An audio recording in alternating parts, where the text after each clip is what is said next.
বোমা বিস্ফোরণের ঘটনায় ফের কেঁপে উঠল মুর্শিদাবাদের রেজিনগর থানা এলাকা। সোমবার গভীর রাতে রেজিনগরের নাজিরপুরে ভয়াবহ এক বোমা বিস্ফোরণের ঘটনায় ভেঙে পড়েছে এক তৃণমূলের কর্মীর বাড়ির একাংশ। যদিও এই বিস্ফোরণের ঘটনায় কোনো হতাহতের খবর এখনো পর্যন্ত মেলেনি, গোটা ঘটনা তদন্ত শুরু করেছে পুলিশ। প্রসঙ্গত উল্লেখ্য, গত কয়েকদিনে মুর্শিদাবাদের রেজিনগর থানার একাধিক এলাকায় বোমা উদ্ধারের পাশাপাশি বোমা বিস্ফোরণের ঘটনা ঘটে। সোমবার বহরমপুর লোকসভা কেন্দ্রের অন্তর্গত বেলডাঙ্গাতে একটি বিস্ফোরণের ঘটনা ঘটে। সেই ঘটনার রেশ কাটতে না কাটতে সোমবার রাতে ফের একবার রেজিনগরের নাজিরপুরে বিস্ফোরণের ঘটনায় উত্তেজনা ছড়িয়েছে গোটা এলাকা জুড়ে। কে আছে না চাইবার সব ধরি চাইবার টাউন যাবেন পেয়েছে, এবার কি করি হাসি না আমরা তো দেখি বসে নাই, মেয়ে ছিলেন আমরা ঘুমিয়ে গেলাম।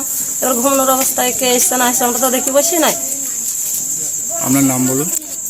আমরা সবসময় ভয়ে সবসময় কালকেই আমাদেরকে শাসিছে, আমরা বলেছি খবরদার বলছে প্রশাসনকে বলবিনি, খবরদার তোদের হাত ধরছে প্রশাসনকে বলবিনি। তেমন তাই এমনি করে আমাদের এই ছাদ মাঠ ভেঙে আমরা ছেলে বলি আমরা শুয়ে আছি, যদি আমাদের কিছু হয়ে যায় আমরা মরে যাই তখন তার দায়িত্ব কে আছে? যদি তোমরা যে এমনি করে চারিদিকে বোম পুঁতে থুইছ। আপনার স্বামী থাকে বাড়িতে? আমার স্বামী নেই, আচ্ছা, বিয়ে শাদী করেছে দিয়ে আমার 3টে মেয়ে, 2টো ভাইয়ের বিয়ে দিয়েছে, এখন একটা বিয়ে দিতে আছে। তো দেখেন ওই দেখেন ঘর ভেঙে এবার চলে গেলে এবার কোথায় থাকবো এবার আমি? ওরা তো পার্টি করেই তো বেড়ায়, তৃণমূল করছিল। আপনার নাম?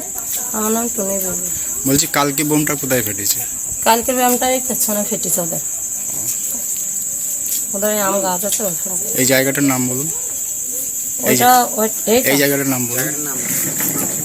জায়গা কোন পাড়া? রেজিনগর থানা। এটা পশ্চিম পাড়া না উত্তর পাড়া হয়েছে? এটা পশ্চিম পাড়া।